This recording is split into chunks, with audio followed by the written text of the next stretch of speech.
This is the strange story of Fred Strong, a normal, happy man who usually enjoys life. He's someone you know, perhaps someone like yourself. But suddenly, without warning, Fred comes face to face with one of life's problems, a new one for him. The high-powered chairman of the local luncheon club asks him to speak at a club meeting. Who, me? Asks Fred. Oh, no, I'm not much of a speech maker. But the club man is persistent. Sure you can do it, he says. We want to hear all about your trip to Alaska. Fred's protests are to no avail. We'll count on you for next Thursday, says the club man. And he's gone.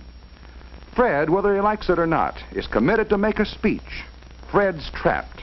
He feels as if he'd just agreed to make a parachute jump or ride a rocket to the moon.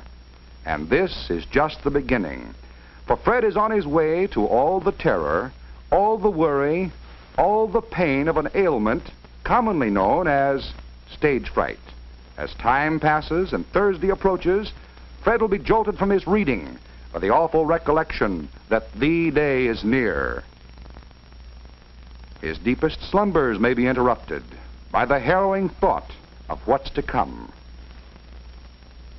And even food is hard to force into a stomach that feels as if it were loaded with hot bricks. Yes, sir, Freddie is scared, just plain scared. And on the day of the speech, he's really a sight.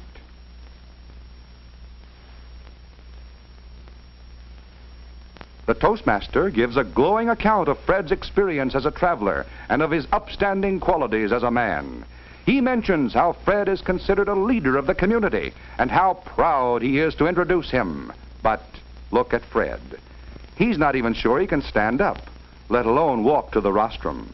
He's trembling and weak in every joint. His feet are cold. His hands are hot and shaky.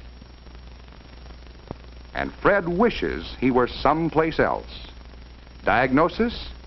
Stage fright. Yes, and Fred's ailment is common to you. To you. And to you. Yes, you've all had stage fright, and you know how bad it can be. But what can you do about it? First, you must recognize stage fright for what it is. Stage fright is fear. And what are you afraid of? Are you afraid someone in your audience will stand up and take a pot shot at you? Are you afraid there'll be a snake on the stage? Or that you will fall off the platform? No, you're afraid of what people will say and think about you as you stand before them. You're afraid of their ridicule. You're afraid they'll see your faults and your shortcomings. Because the thing you're really afraid of is yourself.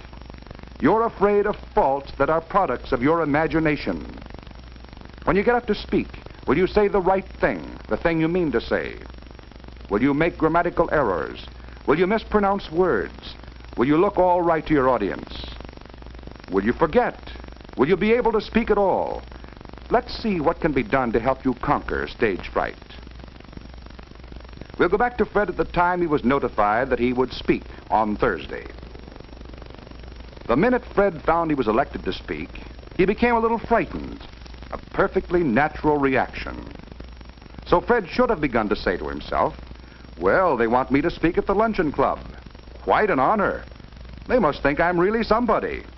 Fred is building up his self-confidence.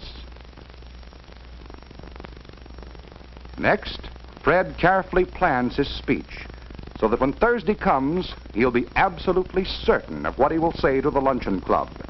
He writes down his ideas. He's laying the stepping stones of his talk by using facts, examples, stories, illustrations, reasons, and conclusions that will make up his speech. By putting it down in black and white, Fred is sure he has something important to say. He knows where he is going. When the essential points of his speech have been outlined, Fred may try it out, just to be sure. He imagines he's in front of the luncheon club and is making his opening remarks. Again, he assures himself that he is confident and that the members of the club want him to speak. By practicing his speech, he is taking an important step that will help him control stage fright.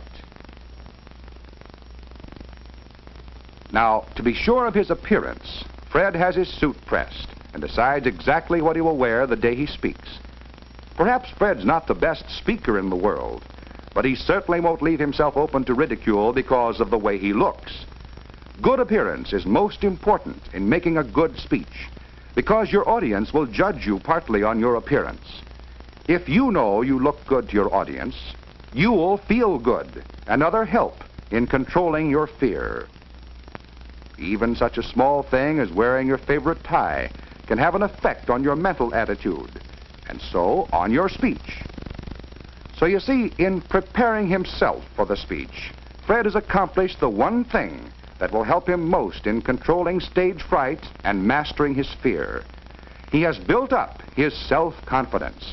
He has done this by convincing himself that he's to be the honored guest at the Luncheon Club, that by his achievements he has earned the right to speak. He has planned his speech and practiced it so he knows exactly what he will say. And finally, he has made sure of his personal appearance. Now let's see what happens at the Luncheon Club this time. Again, the chairman of the club describes Fred's exploits in the Alaskan wilds and welcomes Fred to the group. This time, the words of praise do not fall on deaf ears. Fred is prepared and confident. The fear that Fred experiences now is good because he has control of it. It's nature's way of keeping the body and mind sharp and alert. Yes, Fred is alert, and instead of a growing fear, he's ready and eager to get into his speech.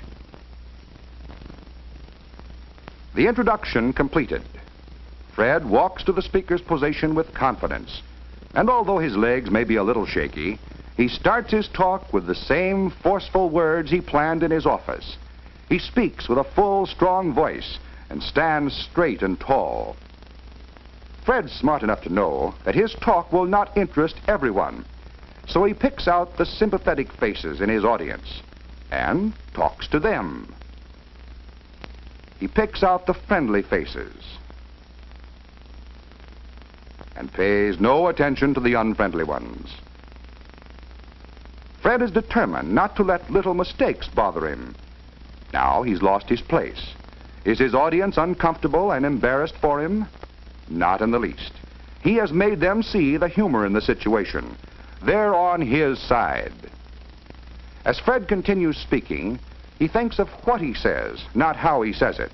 And so, in making a good speech, Fred has raised himself in the estimation of his friends and neighbors.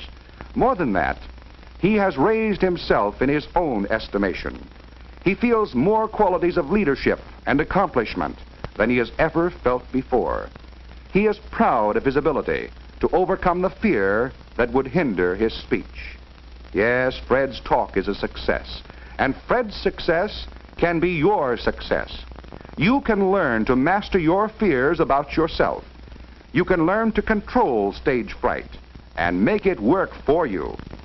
Just remember how Fred prepared himself by convincing himself that people wanted him to speak, by preparing his speech and practicing it, by creating confidence in himself.